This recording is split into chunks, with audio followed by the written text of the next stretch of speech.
Bienvenue à Qu'est-ce que le bois?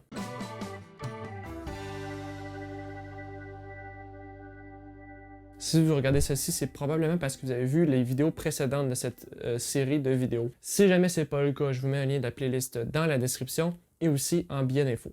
Commençons maintenant en parlant d'outils et de mesures. Les outils portatifs. Les outils portatifs sont des outils qui sont beaucoup plus accessibles pour le large public, autant par leur coût que par leur maniabilité. C'est souvent des outils qu'on va manipuler avec nos mains loin de la lame, donc ça les rend plus sécuritaires. Voici une petite liste d'outils, par exemple la perceuse et la visseuse, la skilsa, la scie sauteuse, la ponceuse rotative ou une ponceuse à bande, une biscuiteuse, une toupie et une cloueuse pneumatique. Évidemment, la cloueuse pneumatique, c'est dans les cas où on aura aussi accès à un compresseur à air. Donc, certains de ces outils sont indispensables autant sur les chantiers de construction que dans ton atelier. Par exemple, la visseuse ou la perceuse qui peuvent nous permettre justement d'assembler des meubles avec des vis ou de faire des trous si on n'a pas l'outil fixe, la perceuse à colonne justement qui va nous permettre de faire des trous. Évidemment, je n'aborderai pas tout ce qui est tournevis, marteau, etc. Ça va être dans le prochain épisode que je vais parler de ces outils-là. On va ensuite y aller avec les outils fixes. Les outils fixes sont beaucoup plus dispendieux et prennent beaucoup plus de place que les outils portatifs. Ils nous permettent aussi de faire des choses beaucoup plus précises et sont extrêmement versatiles. Voici quelques-uns que je connais et utilise. La scie à onglet, le planeur, la dégaucheuse, le banti, la scie à ruban, le tour à bois, la ponceuse calibreuse, ponceuse à disque, la toupie sur table ou le shaper, la perceuse à colonne, l'assembleuse à champ, la scie à champ tourné et finalement la scie radiale.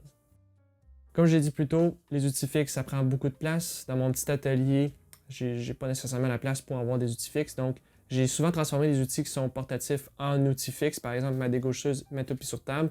Et même mon banti est un banti qui est fait pour être plus petit, que j'ai ajusté à une table pour en faire un nouveau banti. Évidemment, on s'arrange avec l'espace qu'on a. Donc, on peut toujours avoir certains outils fixes ou utiliser des outils portatifs. Selon l'espace qu'on dispose. Si jamais vous possédez un grand espace, gênez-vous pas à investir dans des bons outils, des outils fixes qui vont durer beaucoup plus longtemps, mais aussi qui vont vous permettre de faire plus de choses. L'établi, c'est vraiment important que ce soit ergonomique pour qu'on soit efficace lorsqu'on travaille. Moi, je le conseille fortement aux gens de faire leur propre établi. Comme ça, quand ils vont justement l'utiliser, il va être à la bonne hauteur, avoir la tablette à la bonne place, etc., etc. L'avantage aussi de le faire soi-même, c'est qu'on peut utiliser les matériaux qu'on veut pour le faire. Par exemple, moi, j'ai utilisé du vinyle de construction pour faire le dessus. D'autres préfèrent utiliser du particule, d'autres du bois massif. Donc, on utilise ce qu'on a envie d'avoir. On fait la dimension qu'on veut, la forme qu'on veut. Il y a vraiment différentes manières de mesurer des surfaces. On peut utiliser différents outils. On peut utiliser une règle, un pied de roi, qui est comme le galon mesuré français, européen, le galon à mesurer américain ou québécois, l'équerre, etc. L'important lorsqu'on prend des mesures, c'est d'avoir un bon outil pour marquer le bois. On peut utiliser soit une lame ou un pointeur. On peut aussi utiliser un crayon ordinaire, un crayon de plomb qui est bien aiguisé, évidemment. L'important, c'est d'être précis pour pouvoir faire la coupe exactement à l'endroit où on veut. Il y a deux types de systèmes qu'on peut utiliser ici en Amérique du Nord, l'impérial et le métrique. Il est principalement utilisé en ébénisterie et en construction au Québec et aux États-Unis. Il fonctionne avec des fractions, des pouces et des pieds. Par exemple, on peut prendre un pouce et le diviser en deux, ce qui donne un demi-pouce, qu'on peut diviser ensuite en deux pour donner un quart, et etc. Ça se rend jusqu'à 1/32 de pouce. Le maximum de précision que moi je dirais d'aller, c'est 1/32 de pouce en ébénisterie. Ça commence à être beaucoup. Après ça, on tombe dans le machinage de pièces métalliques. Il est compliqué à apprendre, mais ça s'apprend quand même. Ça va être moins intuitif pour les gens qui ont, mettons, mon âge, qui ont appris le système métrique à l'école.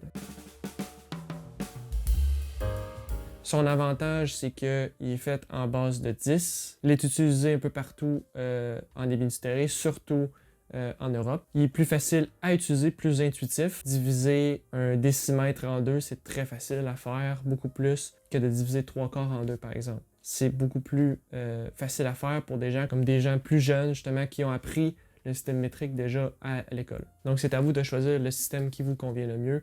Moi, je vous dis que le meilleur, c'est de connaître, en fait, les deux systèmes à la fois.